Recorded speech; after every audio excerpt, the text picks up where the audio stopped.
মমতা ব্যানার্জির বাড়িতে আছে। ও 3 দিন 4 দিন ধরে যাচ্ছিল না, মমতা ব্যানার্জি শিখিয়ে দিয়েছে, যা যা বলতে তাই শিখিয়ে বলেছে। দুবার হাজিরা এড়িয়ে বৃহস্পতিবার এসডিপিও অফিসে হাজিরা দিয়েছিলেন অনুব্রত মণ্ডল, কিন্তু অনুব্রত মণ্ডলের ফোন পুলিশ এখনও বাজেয়াপ্ত করেনি বলে অভিযোগ। যদিও যাকে হুমকি দেওয়া হয়েছিল সেই বোলপুর থানার আইসি লিটন হালদারের 2টি ফোনই বাজেয়াপ্ত করেছে পুলিশ। এই পরিস্থিতিতে শাসক দলের হয়ে কাজ করার অভিযোগ উঠতে শুরু করেছে পুলিশের বিরুদ্ধে। অনুব্রত মণ্ডলকে বাঁচাতে ইচ্ছে করেই কেষ্টকে তথ্য প্রমাণ লোপাটের সুযোগ করে দেওয়া হচ্ছে বলেও অভিযোগ বিরোধীদের। মমতা ব্যানার্জির বাড়িতে আছে।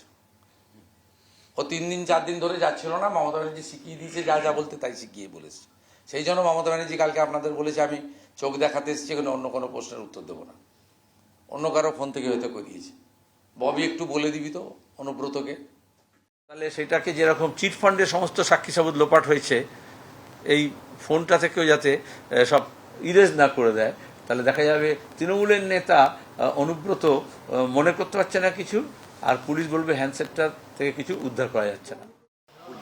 শিওর মোবাইল জমা নেয়নি, শিওর তো? এটা পুলিশের মতো তদন্ত করছে।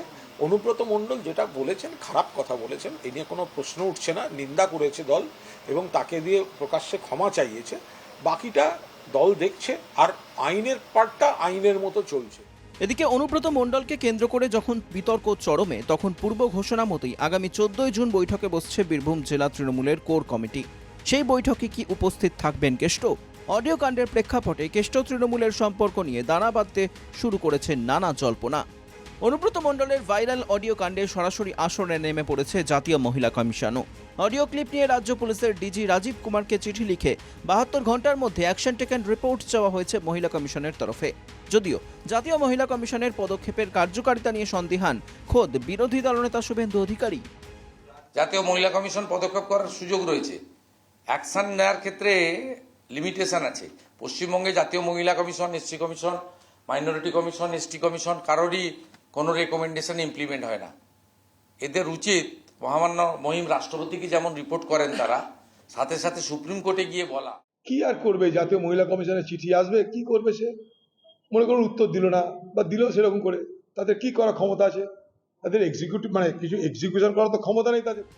বৃহস্পতিবার বোলপুর এসডিপি অফিসে গিয়ে হাজিরা দিয়েছিলেন অনুব্রত। সূত্রের খবর, জিজ্ঞাসাবাদে ফোনে অকথ্য ভাষা ব্যবহারের কথা স্বীকার করেছেন কেষ্ট। যদিও আরও একবার নিজের ব্যবহারের জন্য দায়ী করেছেন কড়া ডোজের ওষুধকেই। Bureau report, NKTV Bangla.